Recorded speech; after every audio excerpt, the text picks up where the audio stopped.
Hello, friends, and welcome to an unexpected podcast. I'm Ez. And I'm Lane. And we're talking Tolkien. We're coming to you from the Shire of America, the beautiful state of Ohio, in a little village called Amanda. And we're doing something a little different tonight, Ez. Well, first of all, we did that intro without the script. Yes, we did. Man, is that them rote apples? or what? That's something. Pretty good. Pretty awesome. Pretty amazing. We're proud of ourselves. You guys are patting ourselves on the back already. Pretty hard. Right out the gate. So I got marks on my back. Jeez. Oh, boy. So, yeah, these next couple, last week was, I think we said in this lull here before we start with Two Towers, just a nice kind of relax. Taking a breath. Things have been 2.5 hours every week, guys, is intense for us, just so you know. Sometimes it's sleeping under the stars. Sometimes it's literally intense outside. As it's like, can I come in now? Oh, that's gosh. your spot, Ez. You stay there. Stay there. Yeah. No, but we're actually. This is fun because it's a nice shake up. We'll get right back into the format that you guys are used to. You know, when we get to the reread there. But this is nice. We get to break down sort of the film, talk about book to film today. So book to film episodes. And honestly, Lane knows a lot more. Like, you are a student of these films. You were into film. I did. Yeah, I did. Yeah. I was watching it today, actually. Again, I had it in the background, and I was thinking to myself, I almost wish I could go back and not, because I tend to look at it in an analytical way now. Gotcha. You've seen it so many times that you start to think about, oh yeah, this is where you start to. It runs together. Watching the appendices and watching the film runs together. You're like, oh yeah, that's actually when behind the cameras this happened. I see what you're saying. That was the day where, or I look at it and I'm like, oh man, I love this discontinuation or whatever. Oh, what is that called? You're speaking a foreign language to me right now. It's where continuity, a continuity issue where, like, the boat is facing one way in the tight shot, and in the wide shot it's faced the other way, which happens on the lake. For the breaking of the fellowship when Sam and Frodo are hugging. So if you want, I'm sure some of you have noticed that too, fellow OCD individuals out there. So wow. So anyway, stuff like that, and I'm just like, I wish I could step back and not think about it that much. In that way. But you're right. I do love this film especially. Man, if I feel down or if I want to feel comforted, I pop this in. This is the first film I ever played for Winnie. She was like 3 days old. Oh, cool. So I do. Especially this movie. I love this one. Yeah. But this is, I think, where a lot of people, this was their in, yes, right? As you've said in the past. And we've heard different individuals say that if you love the films and hadn't read the books, that you're not really a fan of Tolkien, that you're a fan of Peter Jackson. I've heard that. I've heard people say that, different versions of that over the years. I couldn't disagree more. Okay. I really couldn't. I think that's some sort of highbrow notion that I don't think should be thrown around Middle Earth. I don't think that's a very nice thing to do, honestly, because I think that what we're going to talk about it here. I think the films do such a good job of, yes, they do change things. Yes, they replace things. And even for guys like us who know both, we think, I really wish they wouldn't have done that. But so much they did right counterbalances that, or balances that, I guess. And it's like, okay, I wouldn't have done it that way. I didn't like it done that way necessarily, but there's enough other good stuff that's okay. Well, what I think is neat is that the creator of these films, the creators of these films, they did have an appreciation for. They did. Tolkien. They did. They believed in this project. They wanted it to be something awesome. So and it is, and it kind of drives people in back into the books, which has been pretty neat. It did that for us. Absolutely. Helped me discover the book. I didn't even know. Right. Yeah. There's that whole piece piece it existed. Too. So yeah. Yeah, because you really it's a good story. These characters, I don't know. I think your job's a lot easier when you have a text like that to pull from, don't you? Absolutely. When it's that thick with, there's so much goodness there. Yes. There's too much. And there was so much that they actually had to make an extended edition. Exactly. and that's probably like the best thing, the gift, and it's also probably the curse, because you realize you're going to have to sacrifice certain things because, it wasn't a huge series television show that came out over, 7 seasons, and you could, or 6 seasons, you could do a book each season kind of a thing. It was, you had 3 hours to tell what we just spent the last 8 months reading. Yeah. You know what I mean? Oh, like yeah. that's a huge, and I think they talk about that, especially Peter Jackson and then Philippa Boyens and Fran Walsh, Peter Jackson's partner. They wrote together, obviously, and they said they almost kind of felt like that burden. They felt like Frodo, like getting this script right, telling the story the right way in a way that worked on film as well was. It felt like a great task and journey. So yeah, well, another thing for those who say who made that comment, I guess I get where you could say like the show's coming out, and are you a fan of the way the show did, took care of Tolkien versus how Peter Jackson did it, and you're kind of comparing that. But I think it's still, both of those you can be a fan of the show and the the movies and be a fan of Tolkien too. Yes, I agree. That's actually why people will go watch the movies and the TV show. Yeah, the TV show. So, right. And I think I don't know. You have to think of it as Tolkien created this world and it was his, right? Obviously, but then you've got other people who've come in. Even if you look at artists, I mean, you don't see that a lot with Tolkien artists who go, well, that guy doesn't he doesn't belong, in the Tolkien art world. Yeah. Right? How many different ideas, and I just love it because what he did is he created this world, and there are different artists that can come in and imagine it in their own way. And Peter Jackson's part of that, and this TV show will be part of that as well. And it's just a cool thing. So anyway, I just think it's worth being said because I think some people they think the book is superior, and if you don't like the book better, then there's something wrong with you. I think they're two different things, and they can be liked equally and separately. Okay. Or I'm a liar. I don't know. I mean, one of the two. Or you're you're just one man with an opinion. So let's get into this. So the general overview of the film, I'm guessing all of you have seen it. There might be a couple who haven't, but what happens is it takes us through the first two books of the Fellowship of the Ring, book 1 and book 2. Begins with the prologue detailing the history of the ring, and then it picks up in the Shire, and we follow the journey until the Fellowship breaks. And then we have Boromir's death, and the ring bearer heads east with Samwise the Brave.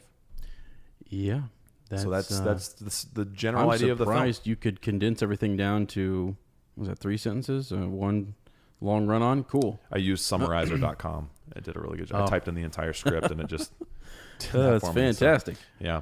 So we're gonna do 3 chunks here, right? As we're gonna do what they got right. So just kind of like things we liked about the film in general. And it can, here's the other thing. It can be tied directly to the book or not. It doesn't have to be. Yeah. You know what I mean? Gotcha. Everything will tie back into like feelings that we get from the book, but we might not necessarily do a bunch of specifics like, well, in this chapter, we remember this happened. Okay. Well, in the movie, that doesn't happen because you are all very intelligent human beings. You guys know, you know all those details too. And that would just be kind of boring to sit here and listen about how the movies and book are different. Yeah. So we have what they got right. We also have another section what they cut or changed and why we miss it.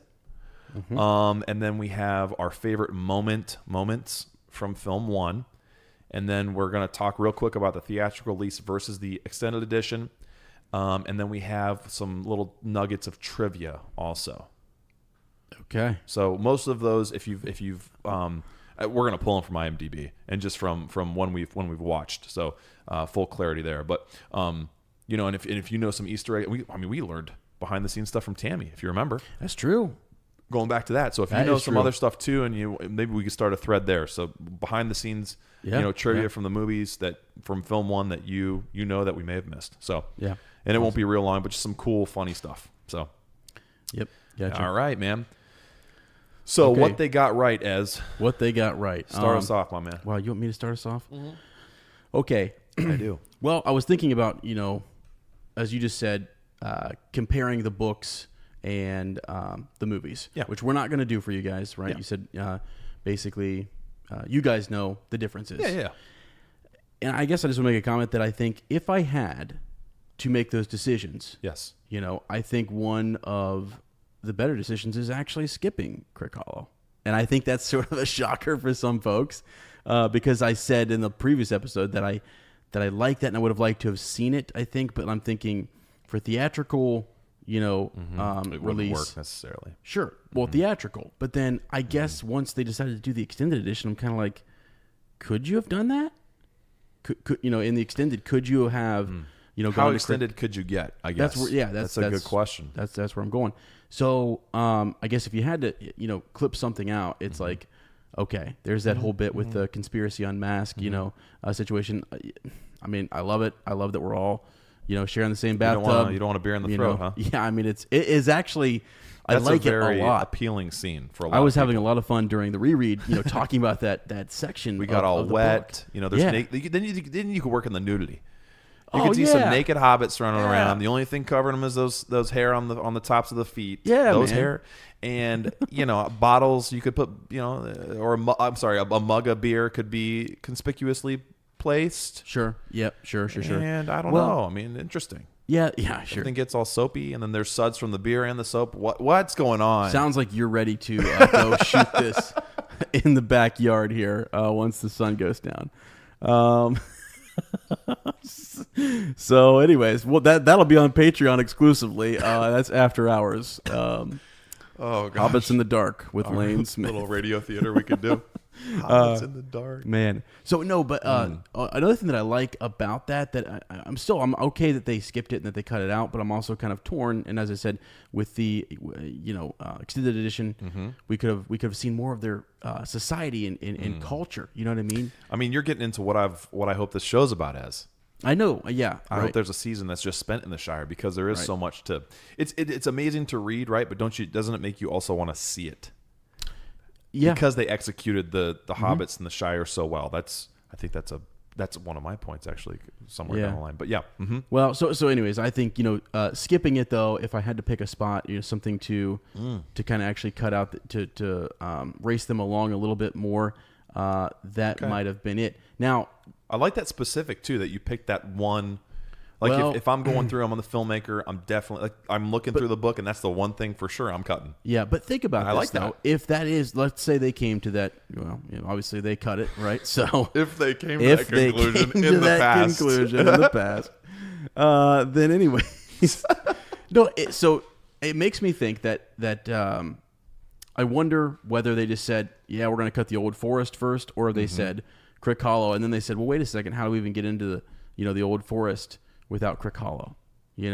Like how would you have done it? They do build on each other. You're right. You couldn't you're right. You couldn't go from the farmer the stuff with the farmer maggot crossing the ferry, and then pop up in the Barrow Downs, for instance. That wouldn't work either. Yeah, that's what I was trying to figure out. Like you're right.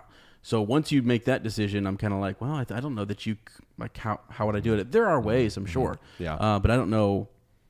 It just didn't seem right to me. So I don't know. When you make that decision, then I think, okay, now I'm starting to understand why they did cut some of this stuff out. Yeah. Because like if you do Old Forest, well, you got to set it up. They all link in. And Tom Bombadil's that thread too. That kind of right. And the Old Forest is long. Sews them all together. It's long. It is long. So there's a lot there, and then you get the Barrow Downs. I know. Now that's the part though that if they would have decided with Crick Hollow to do that, and if they would have decided to do Old Forest, I think they could have skipped the Barrow Downs.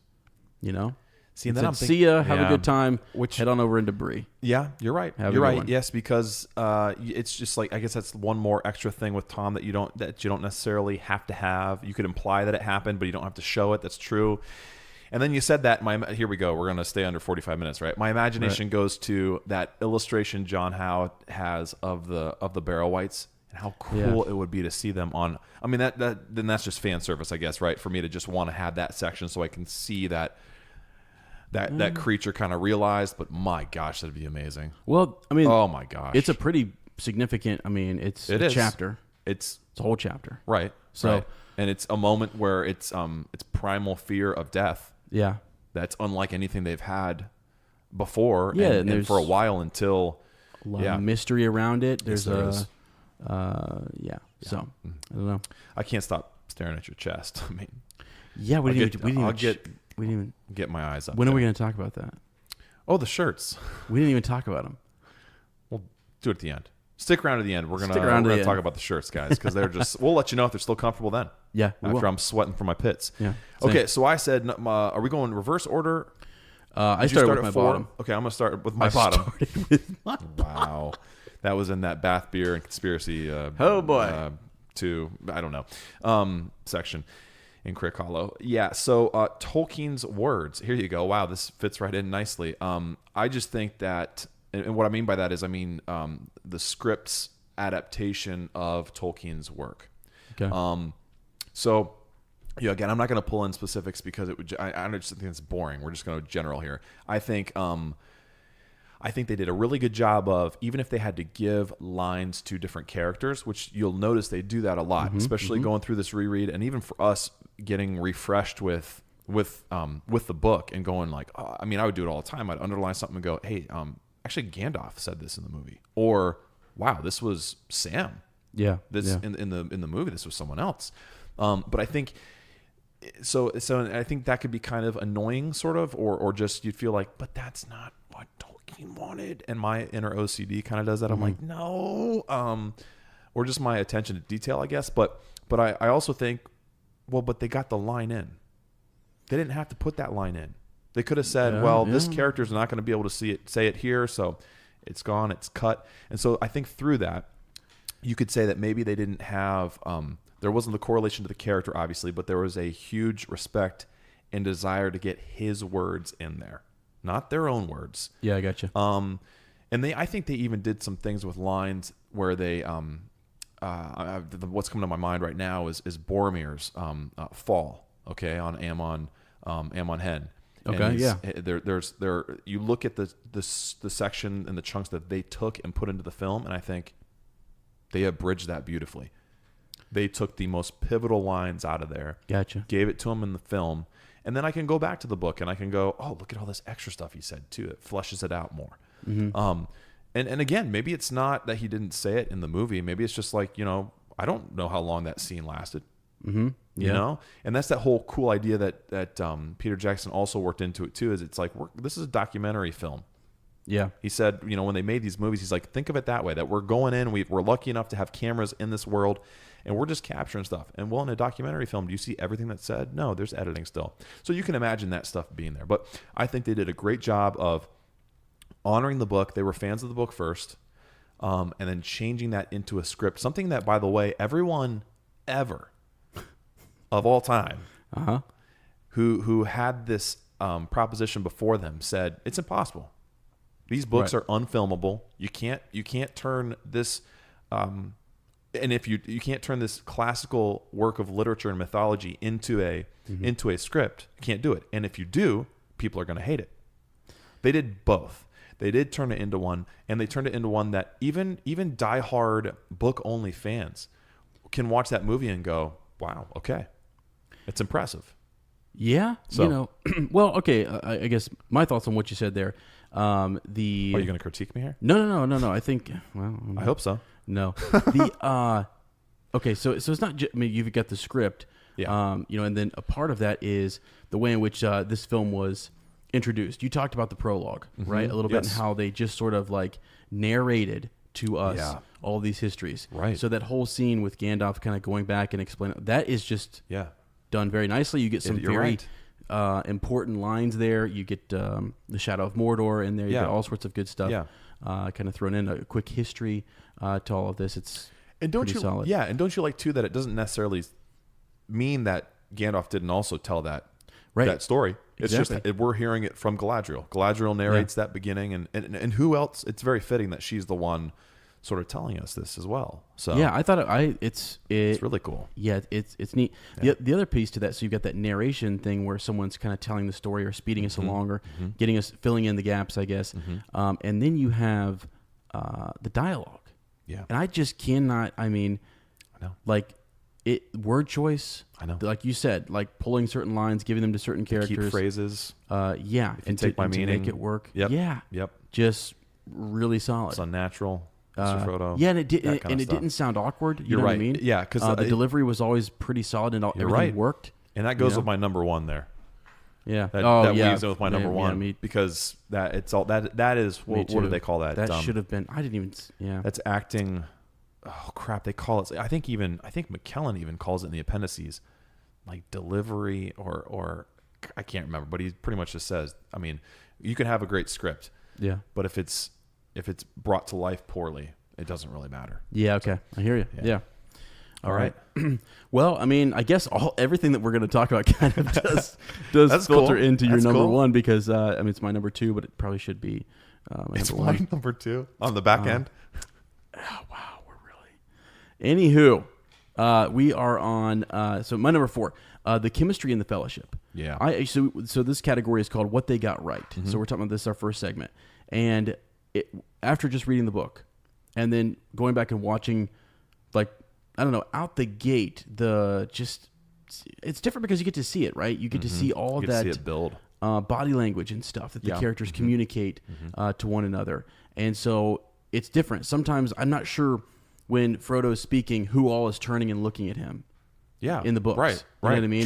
True. I assume that when he's in the back and he's looking back and Gollum is following them into Lothlorien, and he's talking to Gimli, you know, I can imagine what the other characters are doing, you know, ahead of him or whatever. Right.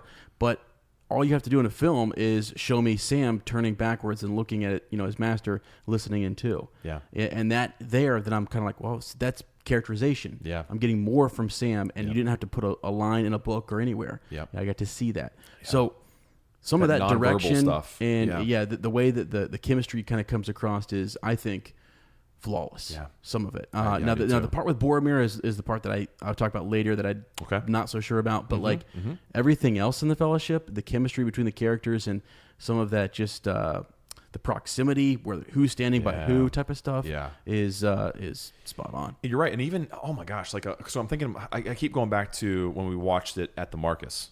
Yeah. Right. Yep. Because it's so cool when you see it on the big screen again, because it feels fresher. But you're talking about that body language stuff. I think we talked about this too. Maybe not, but you know, after Gandalf falls, never noticed after Aragorn says, you know, get him up. Right. Get the hobbits up. You know, we got orcs will be here before you know it. Boromir's like, give him a moment. No. And then Legolas goes over because he listens right away, and he goes over to help Merry and Pippin up. Yeah. And you get this wider shot. He's like, he can't bring himself to just pull them up. Yeah. Right. But this is all stuff that's going on in the back of their heads, or they're being given direction in this and to lead them to this. And he's just standing there holding Pippin's hand. Yeah. And it's like, instead of helping him up, it's almost like he's comforting him and helping him make that transition. But if you blink, you miss that. Right. Yeah. And it's just this beautiful moment between two characters that you could blow that up and really get into that deep. But it's like, oh my gosh, another one. It's an extended scene where, actually it's an additional scene in the extended edition. It's where they see Gollum, their footpad on the river. He's following them on the river. Right, yeah. And Aragorn and Boromir have that conversation where Boromir is criticizing him for not wanting to go to Gondor. Right? Yeah, correct. Right. And puts his hand on his shoulder and almost kind of like grabs his shirt.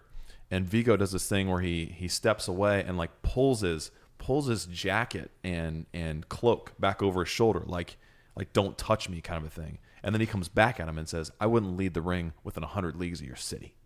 So yeah, you're right. All that little, you're right. It fills in all those. So in that way, the film does an amazing thing. It does something that the books, if Tolkien did that, you'd be so bored. You'd be like, dude, I don't need to know every little detail about how everyone's moving. Well, you're right. It brings it to life, man. There's beauty in both, because you know, I get to, in the books, kind of like, if I don't really like the way it was done in the movies, I can imagine like, well, here's how I think it actually went down. And so you get both, and that's the beauty, that's the liberty that you have, the liberties you can take, right, with film. Great point. Yeah, I had a thought there, and I'll come back to it later on that, because interject yourself. I will. Okay, so mine actually kind of goes with that too, because the chemistry of the Fellowship is a huge aspect of this. I just said the spirit of the stories. And it also, I guess, kind of goes with my number 5.2 with the script.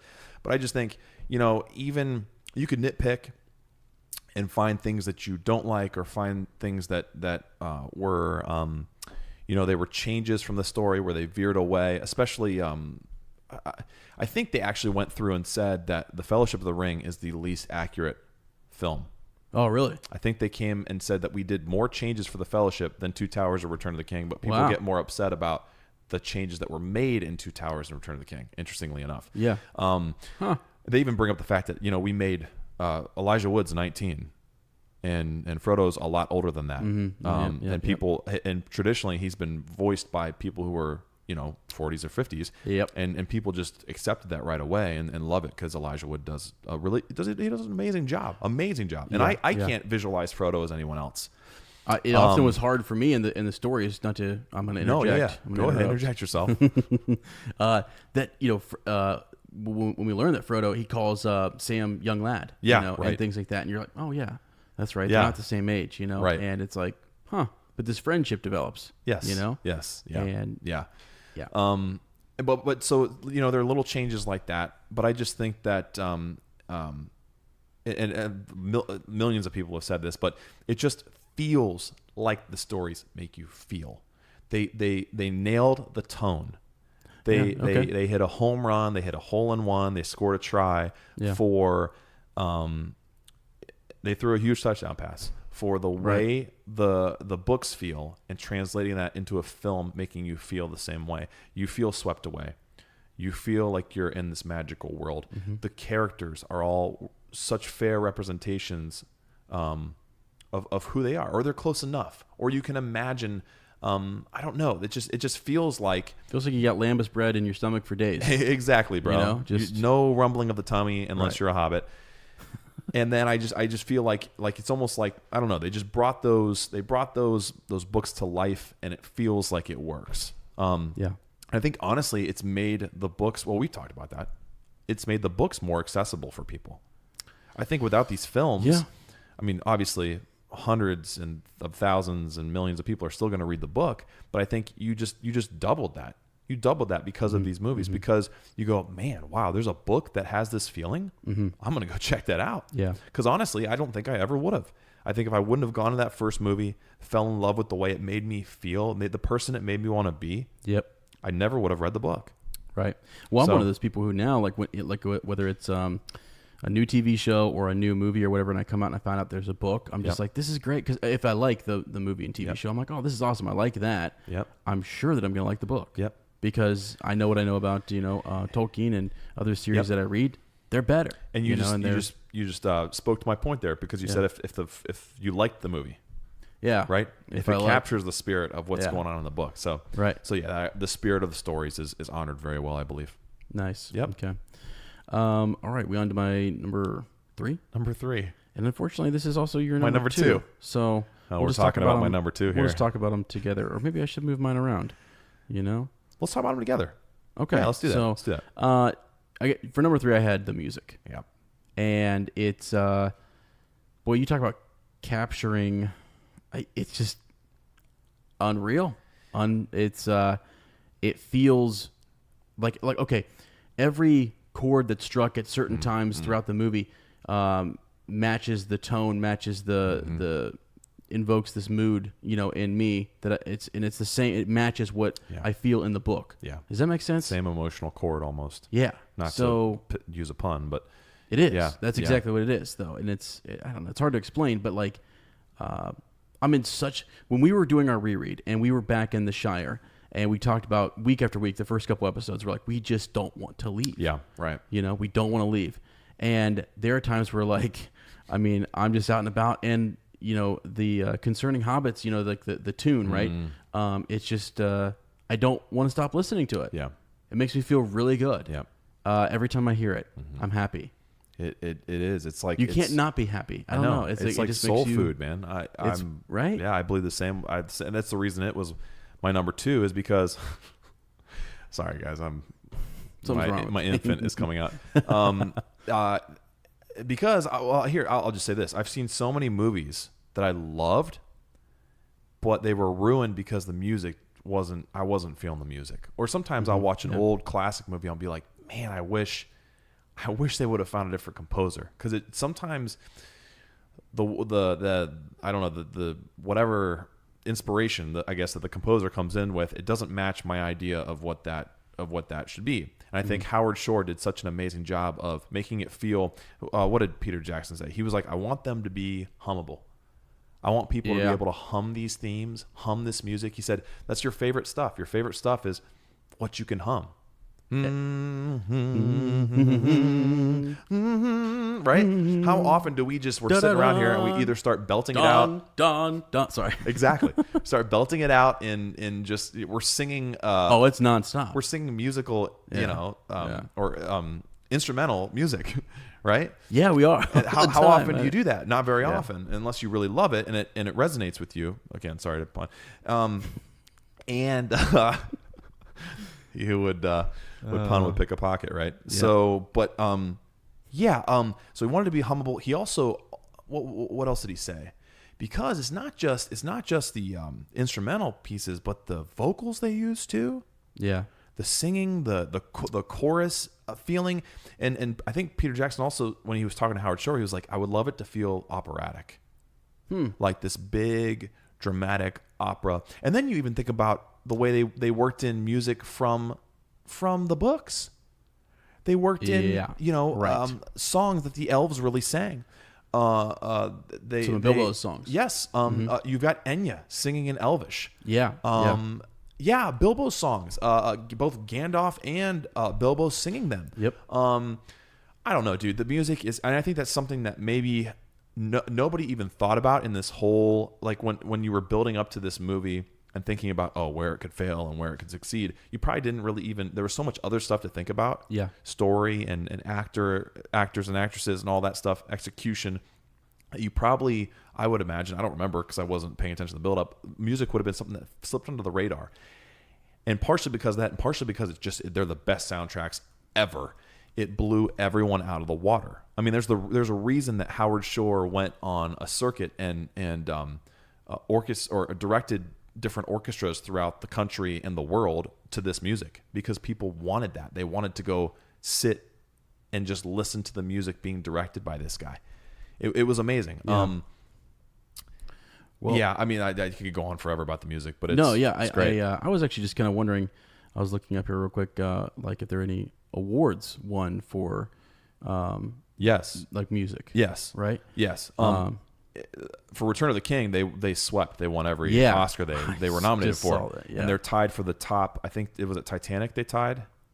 Yeah, I'm not sure. I can't remember who. Sorry, guys, I can't remember who they tied for all-time Oscars, but Return of the King is tied for the most Oscars for a film. So I can't remember Fellowship or Two Towers if the soundtrack won, but I'm pretty sure it was close if they didn't. Yeah. It won something. I can't find it right now. I'm looking at it. But anyways, the music, man, I don't know. The best thing that when you said that to me a couple weeks ago, the hummable nature of it. It's just, that's all there is to it. The same thing happened, like John Williams does that a lot too, and a lot of things that I like. And you walk away and you can hum it all day long. Yep. And it's like, whoa. And it's not in an annoying way either. No. Some things you hum, like you get those jingles stuck in your head and it's too simplistic, right? Yeah. But I don't know, man. He just created, it's literally, you could go on and expand upon it all day, but when it comes down to it, he created a masterpiece. It is a masterpiece. The other thing is too, I don't think they get in the way. I actually you're right. When we were playing an orchestra, so we actually got to play this. Mr. Lawson, taught this to me. My Mr. Maggot. My farmer maggot. Yeah. And the part in the movie, oh gosh, I can't remember. It was this movie, wasn't it? Where the they're breeding the Urukai, right? And you got that da da da. Yep. Dun dun dun. Yep. Right. So we played that in orchestra, and we had this whole everything was kind of put together. But that piece right there, I mean, like, I sometimes think of that, and I'm like, I don't know why. Like, it's a weird part of the mood to think about, but I always remember the music in that really well, and I just remember it being like intense. And it's so industrial too. Yeah. It sounds like what's going on in that moment. Right. They're forging those swords. They're using fire. Yeah. And I think you even have. Crap, is it in? I think it's actually something they use. There's like, you can actually hear chains. Oh, can you? Chains are like almost like a tambourine that's going in the background. It's like, that's perfect. That's what they're creating. Metal. They're doing exactly what Tolkien hated. Is they're being, destroyers and usurpers, man. They're cutting down trees. They're man-made over nature, building big furnaces and going nuts. Yeah. So I don't know. I just remember that piece. Sometimes I always like it comes and goes. Like I'll think back to days where like my dad was in the audience listening to us play that, and he was like, "What was that?" Yeah, that's awesome, dude. You know, I was just like, was it part of like a compilation too? Yes. Like you play, oh, that's so because cool. he was asking about that middle part. You know, he was like, "That was intense." That's so cool. He was like, "That sounded so good," and I'm like, "Yeah, it was really intense." Okay, so I have to ask for Jacob Smethurst. He's one of our uppers from the UK, and he's been sending me all kinds of messages. I love it, man. He's wanting to engage in Tolkien talk all the time. But he asked me my favorite piece or theme, and I had to give him like 3 answers. So I wanted to challenge us right now. You got to give me your number 1. Okay. I'll give you my number 1. There's no number 2s here. Okay. Okay. And I can go first if you want me to. I think the only one You know yours? Yeah, I mean mine's. And we're looking at the back of the CD right now, guys. We know that that's the other cool thing too. Yeah. And we talked about this when they released the extended version, the extended edition music, because there's additional music on those too. So we're just looking at the theatrical release soundtrack as he's got it in his hands right now. So we're going to use track number, name, whatever. Well, I think it's going to be kind of a cop out. I feel bad, but there's no cop out. It's concerning Hobbits. It's concerning Hobbits. Right. I knew it. I mean, I don't know what else to say. I mean, it's if you've got a repeat one on that soundtrack, that's the one you're putting on repeat. That's the one I put on repeat. You're driving out to Amanda and you're playing that nonstop. I know it. Yes. Yeah. And also like anytime, it's also a greeting song for me. So like I've got another buddy, Tom, who like we game sometimes online and different things. And so, you know, I get on there and we instantly start kind of like humming it, singing it to each other. Like we don't even say hello. It's just like, you know, I can tell that his mic is hot and he's on there, you know, talking, and he'll come in and he'll either do that or, you know, a couple other pieces. But yeah, I love that. That's great. I think you thought I was going to pick that. I did. And I would, and there's no number twos. If I have twos. to put one on repeat, it's that one. But there's one that speaks to me even more deeply, and it's partially because it's tied into the scene. So I guess the track number is 10. It's the Council of Elrond, but it's not the Council of Elrond piece. It's the Aniron. So the portion that Enya sings when Aragorn and Arwen are on the bridge. And it's because actually, like, this soundtrack got me into Enya as well. If I need to de-stress, if I need to study, if I need to create art, a lot of times I'll put Enya on. I love Enya. She is of all, and they made some amazing choices for vocal artists. But of all the ones they made, she was the best one, easily. Yeah. I also love May It Be at the end. Like, it's just amazing how she sounds like an elf. She sounds like Arwen singing to me. Yeah. But specifically that one, I don't know why. I think it's because of the moment in the film as well. But it's just beautiful, man. It transports me. Yeah. Yeah, she's awesome. Yeah. I mean, my question is, you know, Enya gonna go watch this movie after we're done with this? Wow! Wow! I'm sorry. Is that name game, bro? That was actually pretty good. That was actually pretty good. I'll give you some. Okay. I'm looking at your chest again. I'm sorry, dude. Eyes That's up here. Okay. Hey. Up here, Mr. Frodo. Come on now. But yeah, that was that too, my lad. That too. Okay, so music. We got the music covered. Again, we could probably do a whole episode just on that, but there's a lot of things that I'm sure we're going to think, man, I wish we would have. Well, I know that music means a whole lot to you because you went and saw the tour that he was on, right? That's when he went to Columbus. Your dad talked about. Yes, we went as a family, and it was one of the it was amazing to sit there, especially as a 14 or 15 maybe, and a wee lad. So we were up in the balcony, and I felt like I was sitting right in front of Howard Shore. He's right there. He did a Q&A before, and he's just sitting there talking, and I'm like, and this is someone I love hearing him talk about the themes too, because he did. He worked with Peter Jackson very closely. He worked with the art team very closely. He was an integral part of this film. He didn't just like, okay, send me the film when it's done, and I'll go ahead and I'll write the score and all. Mm-hmm. He was working at it constantly, and I just think it just fits with the entire film theme that way too. Everyone put their whole heart and soul into it, and that's why it connects with us. Gotcha. Sorry. No, it's fine. Butterbur mode there. You're good. So my number 3, is that where we're going now? Number 3. Mm-hmm. My number 3 is Middle Earth itself, the locations. Or I guess really you could say the location if you're using singular, as in New Zealand. So I've been it's interesting because, wow, this is just a rabbit hole. This is a Butterbur rabbit hole. I love it. Our buddy Bobby came over, and we were just talking about trips. He works at AAA, and he's a travel agent. And he's actually he does that for a profession, but he's a natural travel agent too. He loves, he's just so comforting, and he loves, just itineraries. But sometimes people who make itineraries, I find it annoying because I want to leave that open for exploration. But he does a perfect mixture of itinerary that allows for exploration. I don't know how the kid does it, but it's amazing. So anyway, he's sitting there talking about this trip he's taken out to the East Coast, and then we start talking about. I told him, like bucket list for me and Sarah is to get to England. Obviously, we want to go there. We want a podcast from the Eagle and Child someday, right? And Ireland and all these, just the Celtic countries as well, to see that firsthand and to just get lost there. Oh yeah. And so anyway, that led to another thread of me watching Rick Steves on YouTube. Who, if you've watched Rick Steves, he's amazing, and actually he's done some more recent videos that aren't quite as corny as the mid '90s ones, but I'm sitting there watching all these videos through England, right? And Ian McKellen said this, and I was always like, I don't know, maybe he's right, but it confirmed it for me. I'm watching this and I'm seeing all this countryside that obviously influenced Tolkien, obviously, and he always said it's tempting to think that we could have shot these in England. He said, yeah, but it's been too modernized. Yeah. He said, to get those, and what he was implying was to get those big, wide, sprawling shots, you're going to see touches of humanity in there. He said it's just there's not enough of it that's as wild as it once was.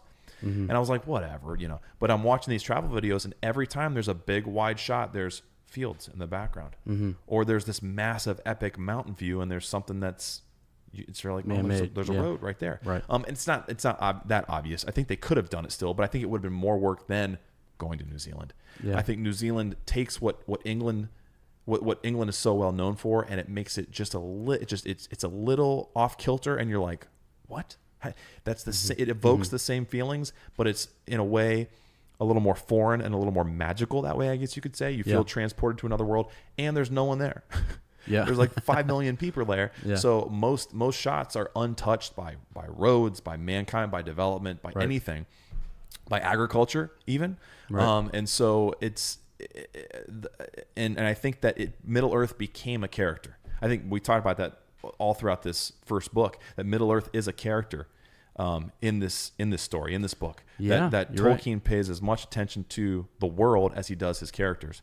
And I think that that's another thing they executed beautifully in this film. And it just happened to be, where they were from, their own backyard, but they knew it so well, or they looked and combed through it so finely to find places that were perfect that it becomes a character. You fall in love. There's a reason that you could look at tourism, and it was big in New Zealand before, but after these films, it spiked, and it's never stopped. It's never slowed down. Everyone who watches these films goes, where the heck was that? Where was that? Right. New Zealand? Oh, I got to go someday. I got to go. I mean, it made me want to go. Yep. It made me want to go twice. It makes you want to go. Yep. It does. It makes us all want to go and just see, and not necessarily even to see places from the film, but just to get lost in this world that, they nickname, they joke around. It's part of a tourist marketing scheme, but they also, it's Middle Earth in a way. It's the Middle Earth of the films. So I just think the way they use locations, the way they, I don't know the way they found places that you imagine you couldn't find that anywhere else in the world. It was flawless as well, and it just paints that, it fills in any kind of gaps, and it paints the wide angle just beautifully. Yeah, I guess I see what you're saying too with the wide angle piece, and you really get you feel scope. Immersed. Yeah, there you go. It feels the scope really, like you. Mm-hmm. Yeah. Everywhere you look, you're kind of like, well, what's over there? And I think that influenced, to go to the next couple points, I think that influenced the actors. Well, they said that sometimes they would be dropped places, and they were like, wow, if they weren't going to pick us up. Well, in the beginning of Two Towers, not to jump ahead, I'm going to lose it if I don't say it. When Aragorn, Legolas, and Gimli are on the Great Hunt, they're going after the Uruk-hai and Merry and Pippin. They really did. They helicoptered them in, dropped them off. They had a radio that was in a bush that was giving them directions. The helicopter would take off and start filming them, and they just ran. Wow. And they were like, it was this weird thing of like, it felt like there was this like helicopter like storming over us, and we would look around and stuff. But we were other than that, we were totally in this world. We were immersed. We felt we were in Middle Earth doing what we were. So they didn't really even have to act. You know, yeah, that's crazy. That actually kind of reminds me of a couple of things. You know, like when we went out and did some filming back. Oh in my college. gosh, Heart of Warrior, yeah. You know what I mean? Like we chose that area because it felt kind of a little untouched. It felt like you could just run around and you could be free and loose, and it just looked like a different place. Another thing is like I don't know how well, like I know New Zealand has always been sort of like a really it's a seems like to me, maybe I'm wrong, like a travel destination, a place where people would want to go, but I don't know that a lot of people actually knew what it looked like. And so I think that was another big. I think you're right on with that piece too. Is that when we're looking at this, map almost, I don't recognize. I couldn't have told you, necessarily what country that was. And so now maybe if it were in England, or if I were to see, the Rockies or something, I would have said like, oh, okay, I know where that's at. I've been there, I've seen that. Right. But I think for a lot of the world, and us here in the States, that's a good point. It was kind of underexposed in major films. You're right. It's a place that we didn't really had never seen on that scale. That's a great point. Yeah. So I just think I don't know, like the location was amazing. It played a huge role. Yeah. So I think people are going to now be asking, how do we get some clips from that Heart of the Warrior project you guys were doing? Oh my gosh, dude. There's a trailer up somewhere still. Just so everybody knows, I was officially a location scout. All right. And you were also, do you still have your chair, by the way? I think I have the back to my chair. I think I have the... what happened to the chair? I think it's probably broke. I don't know. It's that gone. was awesome, dude. Remember those? Those were great. Chairs. But I had the sleeve on the back that that's right. had made for us. That's right. Yeah, I found all that stuff. I was sending Lane pictures a couple weeks ago, and he was like, "Where are you finding this stuff?" I'm like, "Well, I'm moving." I forget that we even did that. It was a lot of fun. That was cool. Yeah. So, okay. But what were we emulating? We were emulating this. You know what I mean? We were college kids who were like, "Let's make our own Lord of the Rings." I mean, seriously, I know, were we man. not? I mean, that's exactly where this was coming from. So and honestly, okay, here you go, real quick again. I think also falling in love with these characters that loved the earth too, it also made me more interested in, becoming a hiker, finding trails, taking back road trips. Before I don't know, probably, I think I would have been less apt to do that. And now it's all I can think about. Yeah. I think about Frodo when he's in Rivendell and he's looking off. He's like, that little patch of woods. That's right. That'd be fun to take a little I hike to. I wonder, you know what I mean? How often are we driving around? I'm like, Ez, look at that. You see that little... See that out there? I know. I just want to walk to that right now. Well, the other day I got lost around here because you guys weren't here yet, and I just said, you know what, I'm just going to take off. It's a good place to get lost. I'd always come up to your 4-way stop here, and I was like, I want to go straight. Yeah. But I was like, I got to go over the lanes, and so I just did. Yep. I just took off past straight. The church and everything? Yeah, I went straight on down through there, and I just truly got lost. I love that area. And it was nice just to go see country I hadn't seen before. Yep. Had never been that way. Can't stop looking at your chest, Bo. I know. Yeah. Okay. All right. Your number 3. My number 2. 2. Yep. Number 2. I'm going specifically here I like this. The Hobbits and their casting. Mm-hmm. I don't know, man. Elijah, Billy, all those guys. It's perfect. I think the whole cast is awesome. But when you hone in, you focus on just the Hobbits and their relationship, it just seemed so real. It seemed it really worked for me, and I really liked each of them. And so sometimes people have asked us to kind of like, well, who's your favorite? And we joke and say it's Billy now because we've met Billy and stuff. But like honestly, I mean, how do you pick one? How? I don't know. I mean, I love his nature, as a person too, because I've met him, and so that's another feel there. Yep. But man, they just they seem like they'd be your friends out in. They do, don't they? They do. And they're very relatable. That's the other thing are. too, is that like, and I know I'm more talking about just the character of the Hobbit too, but they, I'm also talking about how the way these actors portrayed this, and it felt just so. It's like what you said in the beginning. There is, it's more about that delivery, and it's the way it came across. It doesn't feel like they're acting. It feels like they really are those people. They really are that way. They are those people. Yeah, right? and I think the people that you connect the most to, or that are most relatable, and especially since we had them we're going to have them for 3 movies. They've got to be good. I know. They have to be good. And they talk about that. Peter Jackson talked about his. You're following their story. There's the appendices are great, guy, and those of you who've seen it, you know exactly what I'm about to say. But when they were casting every character, but especially the hobbits, he said, we wanted to meet with them. We wanted to make sure they were the right actor for the role, but also that they were just kind of nice people. Yeah. Because we were going to be spending, a huge chunk of our lives with them. Yeah. And then he said there was also this nervous moment that he had when they all came to New Zealand and they met each other, and he was like, man, I really hope they like each other. I hope they get along. Yeah. Because if they don't, because you hear those horror stories, and it happens all the time, of actors who hate each other. Right. They perform really well on screen, maybe. These guys are friends. But they hate these guys. Did you know at the Fellowship, they ended up all buying a house in Wellington or in New Zealand somewhere that they will go back to periodically and have their own reunions. No. They love it. Dude, they love each other. I mean, it's... Yeah. And we know about Billy and Vigo kissing, so... right. Seriously. Yeah. We do. And he said he was full on, guys. Yeah. I mean, it's... Another thing that just makes them so lovable, these films so perfect, is that does come through, that they were friends.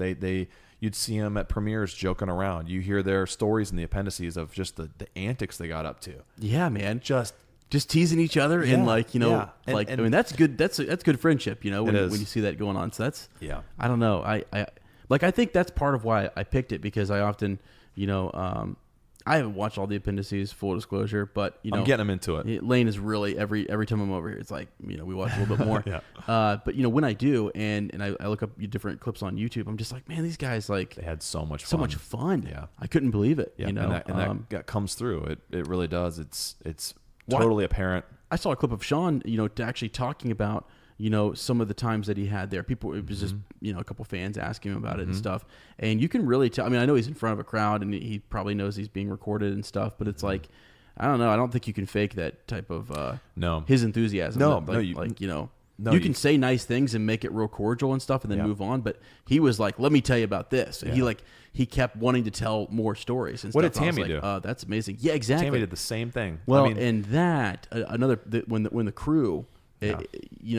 just, I don't know, the vibe we got from her, some of the best years of her life, best memories she had, and we're always, but it's a great moment in her life to reflect back on. I see it on Facebook, from time to time, and we've chatted with her, and it's just, she had a wonderful time. And it's cool too, because the way she explained it, it seems like, I'm sure a lot of times in movies you have very distinct lines between cast and crew. Sure. And to me, and everything I've heard, and from hearing it from her own stories, is that line wasn't there. That they became, she told us they all were out there together. And obviously, because I love Vigo, he's my favorite. But she told us that story about how, and so you have certain actors who go above and beyond. They do this. They make these gifts. Yeah. But remember how she said he went around. He was always taking pictures because he's a photographer too. Yeah. But he took a picture of each crew member doing their job. Yeah, a really artistic, when it's not staged, what's it called? Candid photo of them in their profession, in their element. Yeah, and then signed it and wrote a little note on the back. She's, she has her. She says up in her apartment, that kind of stuff is so. Yeah, we could even let's expand that. We both have the cast. Let's say cast and crew. Sure. Just the whole filmmaking team and all the artists that went into it. Actually, the artisans and yeah. Can I just say real quick? You kind of have to in the situation. Just I think at least for us, because we have talked to Tammy, and you've talked to Shane, and we have these connections. They have such fond memories, and it seems like it was. They're also out there by themselves, right? They're kind of like out in New Zealand. Like you really can't just you're right. drive away and go like, I'm gonna go crash at my pad tonight or whatever, right. Whatnot. You're in Hollywood, you can just go down the road or it's like you had to form relationships with these folks, and really it seemed like everybody did get along for the most part. There's a lot of happy memories. Yep. She talked about the crew going out, having a couple of drinks. They got to be back here at 5:00 in the morning. They wanted to duplicate the state in which they made the orc the day before. They had to be drunk constantly. Yeah, and I'm like, wow, that's just hilarious. And they're appreciating it too, because they. When they're doing makeup and hair and stuff, they're sitting there and they've got to wait, through this whole process. Yeah. And so you build that relationship, and it was just, it's just nice, It is, because, and when you talk about, when you look at the broader scheme of, cast, crew, people who built the models, people who built the sets. That's all in the crew too as well. But you start to flush out what all that means, and you're like, holy crap, dude! They built a world. Mm-hmm. Yeah. Tolkien built a world. So in every sense, they I don't know. I mean, I understand getting upset about certain things or frustrated that certain stuff didn't make it, or they changed things, or I don't know. Even some characters, their demeanor isn't necessarily the same. But man, you look at just the sheer effort behind it to and whether intentionally or not, it mirroring and following so closely the way Tolkien made the stories. It's like, wow, it reeks of destiny. Yeah. Right. Didn't we say that to Tammy like the whole time we were talking? We were like, yeah. Wow, so you're pretty much destined to do everything in your life. How does that feel? That's pretty neat. But yeah, it's just cool. I don't know. It's so cool to hear all the stories behind the scenes, and then you look at the cast and you think about how, I mean, they were probably influenced by all that. They walked into these beautiful sets that people worked tirelessly on, and they I'm sure they soaked that in and thought, wow, okay, I've got to rise to the challenge. They were plopped out in the middle of a mountain and were inspired by New Zealand. Right. They had interactions with each other. They formed these friendships with each other that bled onto the film. Yeah. I mean, even you'll see behind the scenes stuff with Billy and Dom, and they're just off color improv comedy, and it's like, yeah, Jeezy, that's exactly who they. So right. They were chosen very well, but then they also just had this love for each other. Yeah, it's really cool. It's really kind of unbelievable to think that all that kind of came together. How often does that happen? Yeah, I mean, I'm not saying they didn't have their problems and things like that, No. and stuff, because I'm sure that they did. But and they talk about that, but they said, we worked through it. It was a family mentality. Yeah. You have a bad day, you help someone out, or you let them. They had some veterans there too, to did. really kind of, keep. Dude, that's true, because it was. It's a cool point you bring up, because who was it? There's a portion where they talk to about their relationship with each other, like Christopher Lee. Christopher Lee was one of them, but like who was it? It was Orlando Bloom's first movie.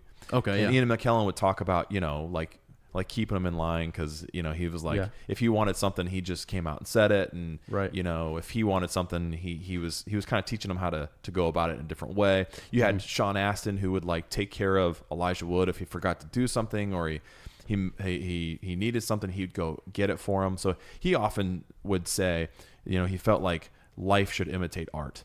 And so what they do in real life should mimic what's going on in the film, because it will only inform it and make it more genuine and more realistic and believable, I guess. So, wow. Yeah. Again, we could talk about this forever, couldn't we? So We sure could. I like your number one, though, my friend. Yeah. Okay. So yeah, my number one. Straight as an arrow. Dun dun dun dun. The extended edition. I like that. The fanfare was cool. That's my number one. Yep. Okay. Expand on that, my friend. Well, think about it. I mean, extend that, if you will. Yeah, I'll extend it. I will take this extended? as far as I can go. Okay. With it. And so I think at the time, I don't really remember growing up. It wasn't a thing before. Yeah, I don't remember growing up saying, I got to get the extended edition. Right. I don't remember that being a thing. It wasn't. And so I think it's crazy, the foresight, I think, to know what the project that they were taking on, and to film all those different things, and to have all of that, and to have it pretty well done, very well, shot It's and ingenious. things. Yeah. Enough that you could form an extended edition out of it. Yeah. And it still really looks good. We just watched it, as you said, in the Marcus a couple weeks ago with, some friends. And so, I don't know, man. And also, I think, you kind of also get to put, those scenes you couldn't get to. You knew people were going to be upset that you didn't get to some of that. And you'd already made big decisions to leave out some big chunks of the story. Right. So you've at least got to, because you've got fans going clear back to the, 50s, and then even if you're fans of The Hobbit, even back to the 30s and stuff. It's just insane. It is. That's insane to think that about. fan base to all try and of please. that base that you've got to kind of worry about. I know. It's mind blowing, and I think they knocked it out of the park. But then he had the foresight to say, you know what, I can even bring more folks in by saying there's an extended edition. Right. It's a smart financial move, right? Yeah. but it's also, you're right. It honors the story. It gives us throws us a bone. And like you said, it was ahead of its time. Then you started seeing, the unrated version or the director's cut of this movie or that movie. Yeah. And then it's like some movies don't even hide it now. They're like, this is the extended edition. You know, the director went through and put more scenes in. Yeah, I mean, maybe to that point, maybe you could watch deleted scenes on a special disc. Yeah, maybe. Sure. I think maybe, but it wasn't the same. And then he said he was very intentional about that. He's like, I didn't want to have just a deleted scenes section because you're watching it out of context and you can't enjoy it inserted back into the movie. He said, I want to put it back in there so it becomes a part of the story. It's not it's not a bonus feature. It's not an Easter egg. It's a closer idea of what I really wanted. Because he would talk about it all the time. He's like, I had my hands tied because I had to hit these certain. I couldn't go over. First one, I wasn't supposed to go that far over 3 hours. Yeah. You know, and then you talk about Return of the King, how he was like, the original cut was like 5 hours. He's like, I can't do this. They won't allow it. You know, so we had to get it closer. It's just nuts, dude. It's nuts. Unreal. So yeah, you're right. Very, very smart. Yeah. Yep. So it's one of the things I think they got right. They did. Okay. I agree with you. I agree with you. Okay, so now we're going to talk about what they cut or changed and why we miss it. So we just have a couple here. It's not a very long list. You want to go first, Az? Start with your number 3. Yeah, sure. So things that they cut. How do you pronounce this word? This is a word we've used before on the podcast. Never heard this. I think a lot of people will know this. This is Glorfindel. Guys, I've never seen Ez move the mic away from his mouth. He just did. I have to. I think that's the Glorfindel move. Yeah, it is. I've almost perfected like the out and up, you know? Yeah, oh yeah. There it is. That's right. So things that I think I would have liked to have seen. Glorfindel. Yeah. Glorfindel. But I wouldn't have minded if Arwen was there as well.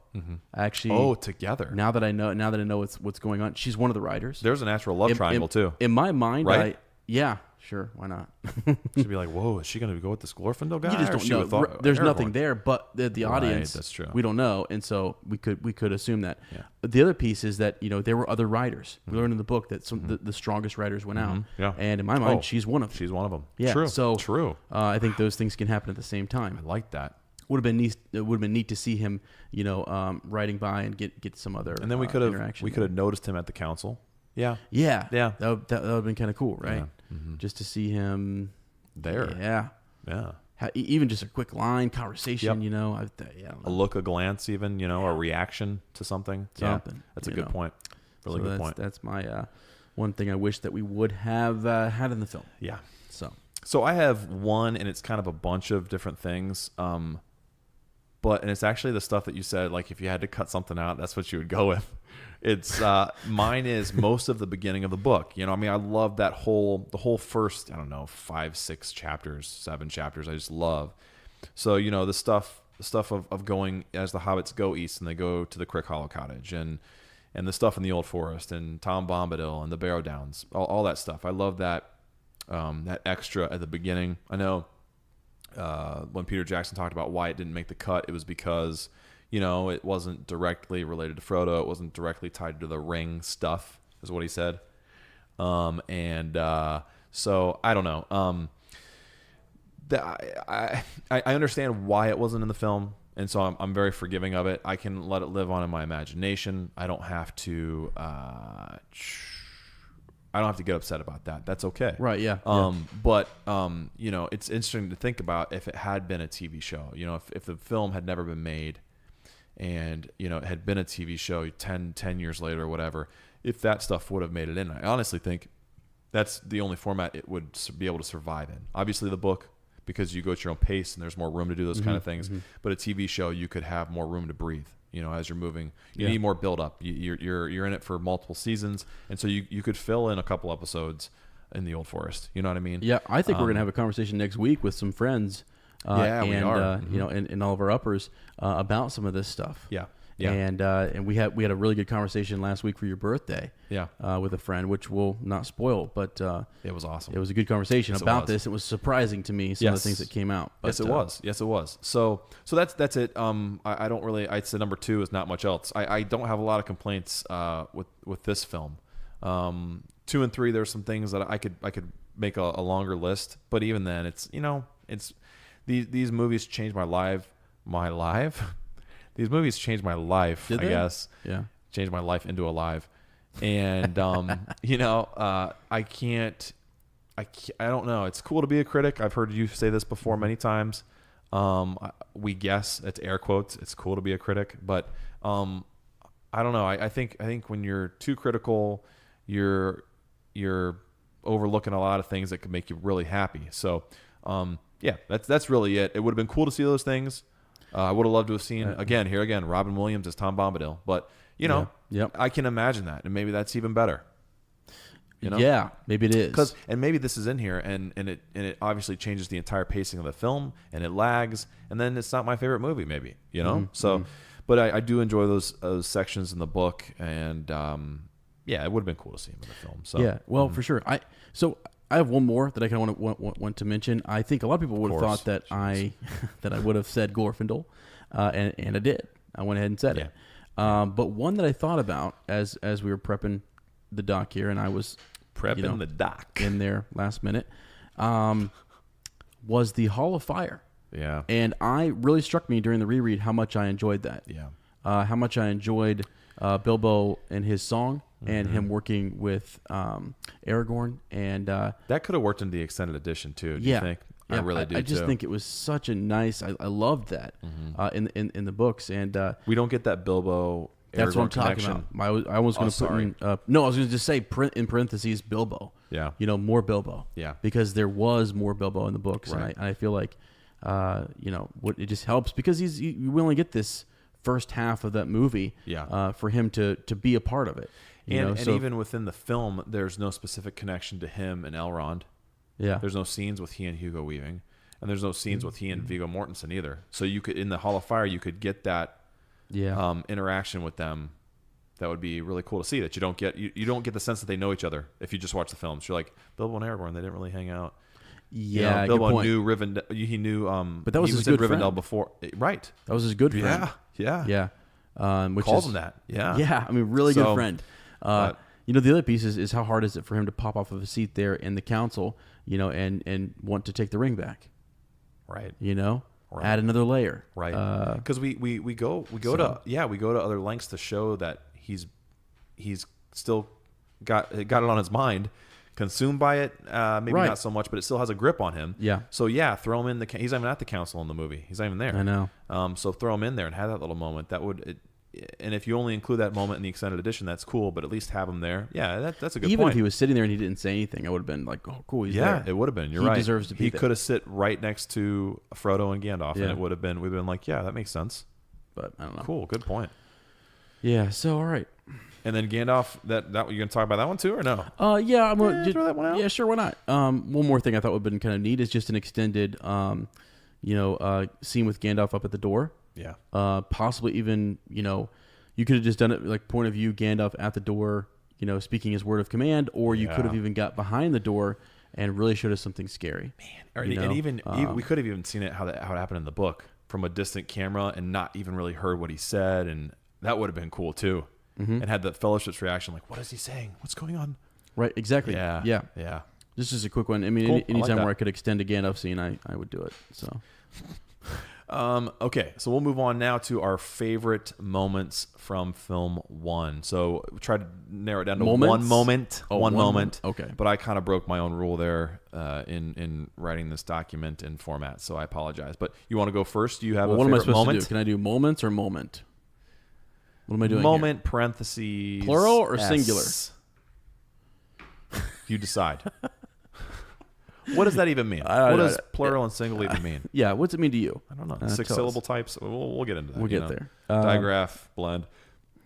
Anywho, so okay, my favorite moment from the film would just be the conversation between Bilbo, Frodo, and Gandalf. I'm gonna narrow it down to one thing. Like that. And so, since I had to narrow it down to one thing, I said conversations. Yeah, because there's multiple conversations. Yeah, every time those characters are speaking to each other, I love it. Right. Absolutely love it. So your favorite moment is the conversation. That's the thing. Yeah. The object or whatever. Right. That happens between the subjects. Yes. There you go. Yep. Yeah. That's it. Okay. I mean, So like in the beginning, just that, both of them reuniting with Gandalf is such a good moment. It's one of my favorite things to see. Yeah. I'll honestly just turn it on to see that. Cool. Do you laugh every time they laugh? Yeah, I mean, I do too. I've grin, seen it hundreds of times, yeah. and it makes me feel so happy. It's like those laughs are so genuine. Mm-hmm. Yeah. But I mean, no kidding. I'll turn it on just to watch. Up through the shower. I'm like, all right, cool. I do that too. Good. All right, turn it off and put in 2 towers. What? There's a lot of Aragorn in that, so I agree with that. That's fine. But no, I and even as you go through, it's just I think the reason I like it so much is because you have in this world a wizard speaking to the least. Yeah, the least of these. The least of these, right? Yeah. In Middle Earth, and then kind of holds them actually in high esteem, essentially. Yeah. And there's more to him than meets the eye. Yeah. He's even a little, I think sometimes they always surprise him. Yeah. And I think that's sort of what's so intriguing to Gandalf is that the hobbits surprise him time and time again. Yeah. The other characters learn that along the way. Yep. And it's sort of like there's something in that just small. Okay, gosh, can I say something? Preach it, baby. Come on. Can I say something? Get on top of that stump. Sometimes I think, we think about life and we think, it's going to be grandiose and huge, and you've got to go through life and make a name and forge this whatever, leave an impact, all this kind of stuff. Mm-hmm. I don't know about that, man. Mm-hmm. Sometimes I just think it's so. Like, what control and power? I don't know. To be humble and to put yourself like out of the spotlight, even I don't know. Just to kind of put your head down and just go forward and not worry about all of that extra, jazz. Yeah. I don't know.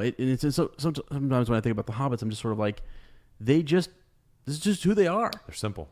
Yeah, I mean, the celebration of a simple life and how often do we make life more complicated than it needs to be?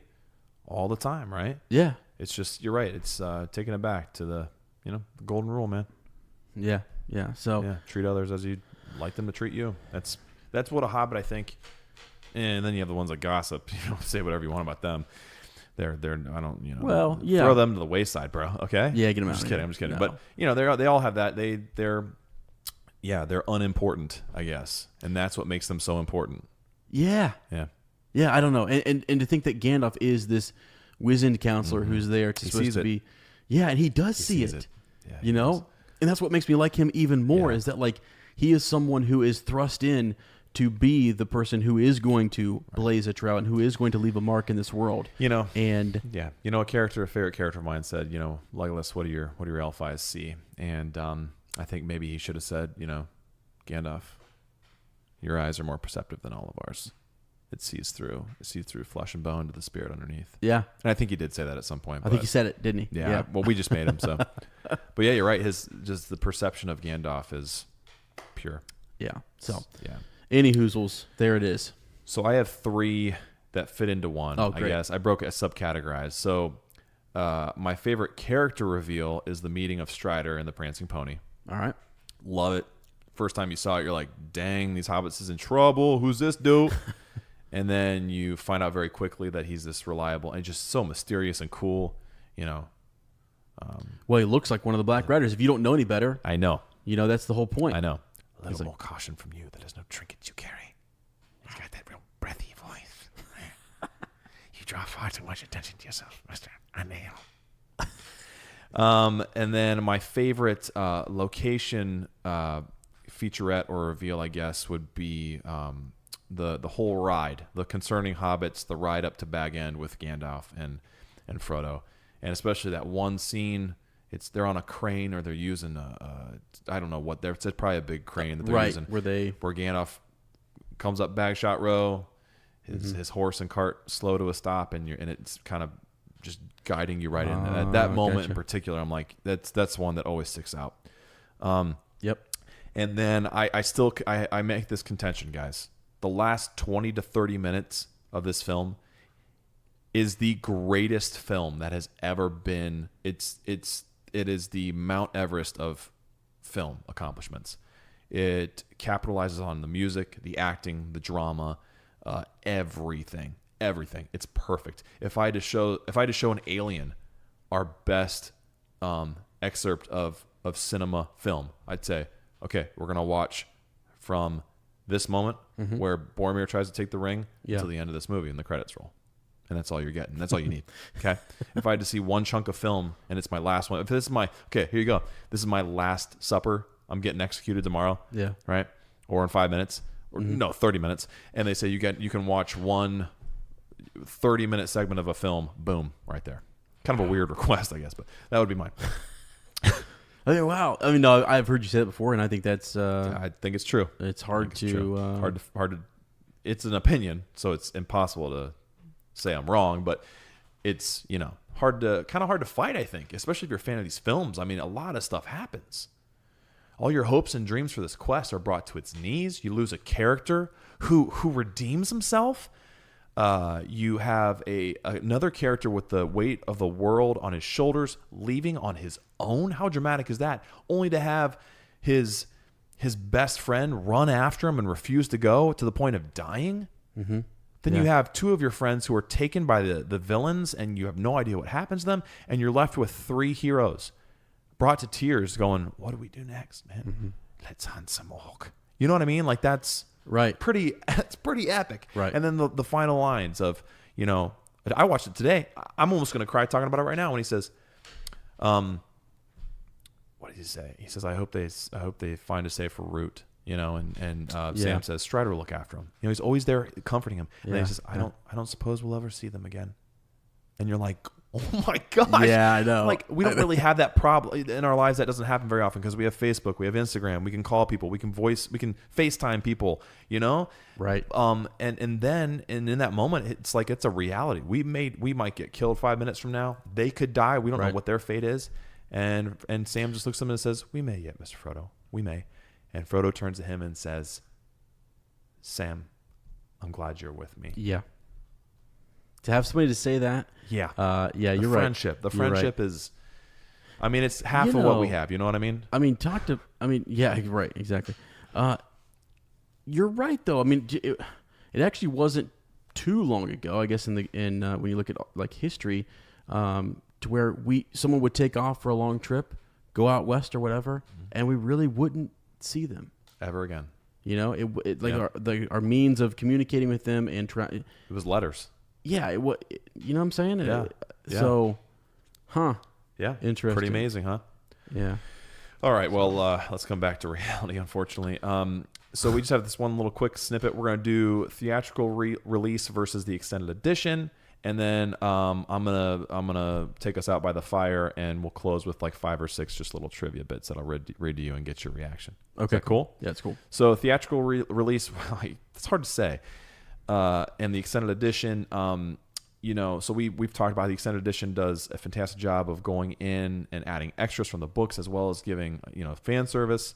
And the Fellowship of the Ring, it's 30 extra minutes of additional storytelling that you get to experience. Yep. So it's kind of a no-brainer. But do you have do you prefer one over the other? Oh yeah, extended edition. Right, it's me too. That was my number one. Yeah. Do you think it's advantageous, though, if someone has never seen the films, to say, watch the theatrical release first and then the extended edition? I do think it is, because... I do too. You want them to kind of like love it. Right. And that is what the theatrical... okay, I almost made fun of you because it was saying it was hard to say, but theatrical release... It's difficult. Is hard to say. But yeah, I think that's what we fell in love with. Right. And then when somebody said there's more, oh cool, yeah, let's add that on because we already love it. Hungry for it. But if you just showed me the extended edition and I really wasn't into it, I wasn't really quite sure or whatnot. Yeah, it's still really great, but I can see why you would get like, wow, I'm getting tired. Like this is a lot. I've seen more than this. Why do I need to watch this? Yeah. So is that what you're saying? Yeah. Going from the extended to the theatrical? No, No, I was saying going from the theatrical to the extended. Okay. Is that no? I'm starting with extended. You said. Oh, I'm starting with theatrical. No, I was saying that if you start with theatrical, I think that's a good thing. Yes. Okay. But if you start with extended, then I feel like what's the point of watching theatrical? in a way. Well, but also I think you could get bored with like if you're not. My point is that theatrical was what got us into it. We loved that. Yes. It was a love letter. It's a short punch. It's what we had to see first. Yeah, it's there. Right. Like that is what wins the awards. Yep. That's what won the awards. True. That's that. what Yep. So and that's what people love. Point. That's what we should. That's what you see on TV, etc. Yep.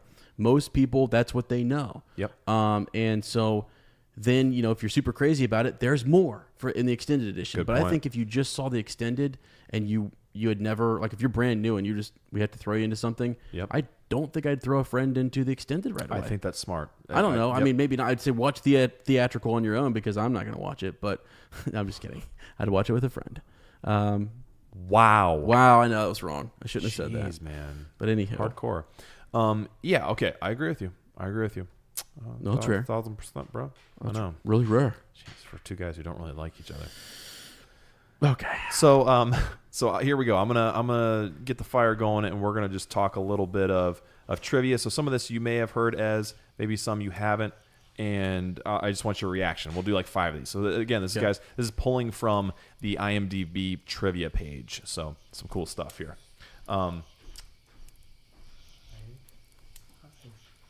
Oh, hello. We had a little Winnie Sue walking through. We have a Goldberry. visitor.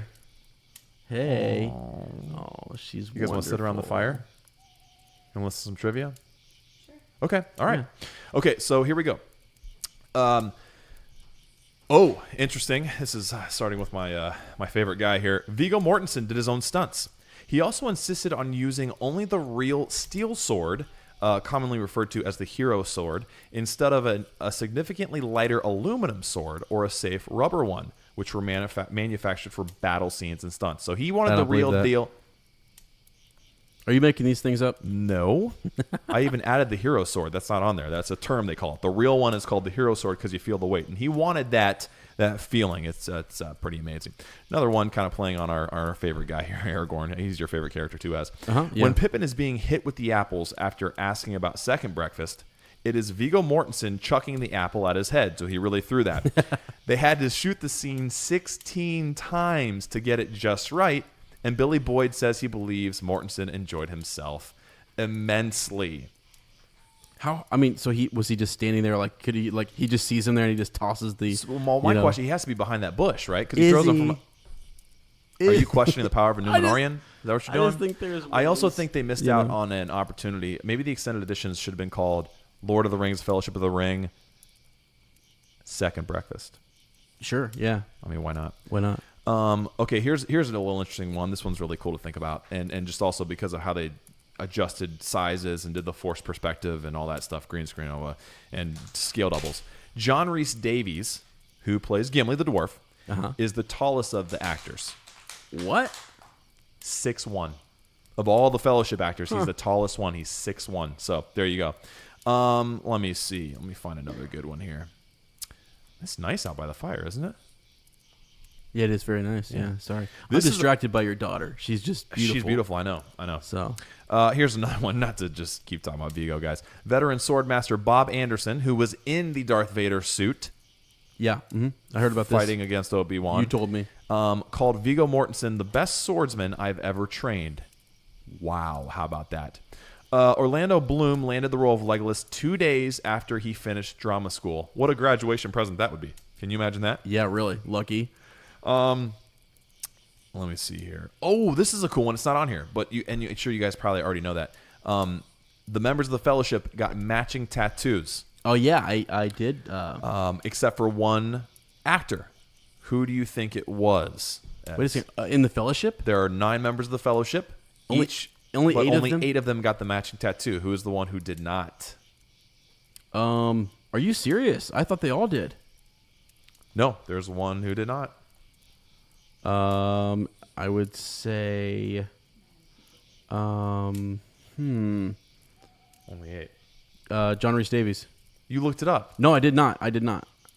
You're right. I'm John Rhys Davies did not get a tattoo. Why? He did not get a match. He's British. I don't know. Okay, this is hilarious. And explain something within the film. What? Explain something. I don't know. I'd have to search that to confirm it. Goldberry's throwing out information here, feeling me very much, not feeling me. She might maybe be. making me She feel very might much like be. Tom here. and just kind of beside myself and a little disturbed in a good way. Boromir's speech at the Council of Elrond in Rivendell is read from a sheet of paper sitting on Sean Bean's lap, as it was only given to him the night before. Wow. And that's why you see him looking down so much. I get that. Have you noticed that? Yeah, I have noticed it. That's pretty crazy. I didn't know that he was reading off of it. I didn't either. I remember him looking down. Yep. Yeah. Okay, here's one more, Ez, and it kind of goes into what you were talking about with the tourism of New Zealand, and we'll kind of call it quits there. Just go to these guys. This is amazing. Even if you've heard them before, they're fun to read. You're bored at night or on the toilet or something, pull this up. It is estimated that filming of the trilogy pumped over $200 million into the New Zealand economy. The New Zealand government even created a minister for Lord of the Rings, whose remit was to exploit all the economic opportunities the film represented. That is amazing. So it created its own, it's not even necessarily tourism, it's Middle-earth tourism and economy. So pretty that's pretty unreal. Amazing. Yep. So check those out. That's really cool. It's cool to reflect on, we talk about behind the scenes of our book club, talk about behind the scenes of me and Ez's experience. If you're listening to the chapters and the appendices, you know all about that.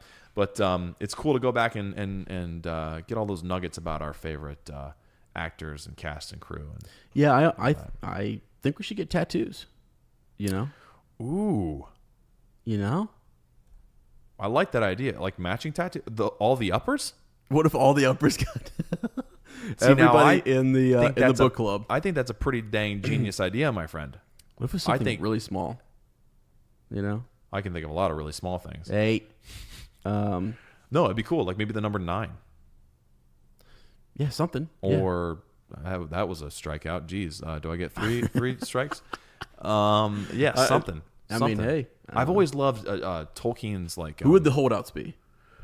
We have to do a poll. You know what? I'm thinking. Just kidding. Who would? Because we got to think about people who have tattoos, uppers who have tattoos. Because there's that whole strand. I think Christopher Michael might be a holdout. Think so? I don't know if he has any ink. I don't know if he'd get one. I don't know, Chris. What do you think? I think Mike Upshaw might also be resistant for some reason. I just have this feeling.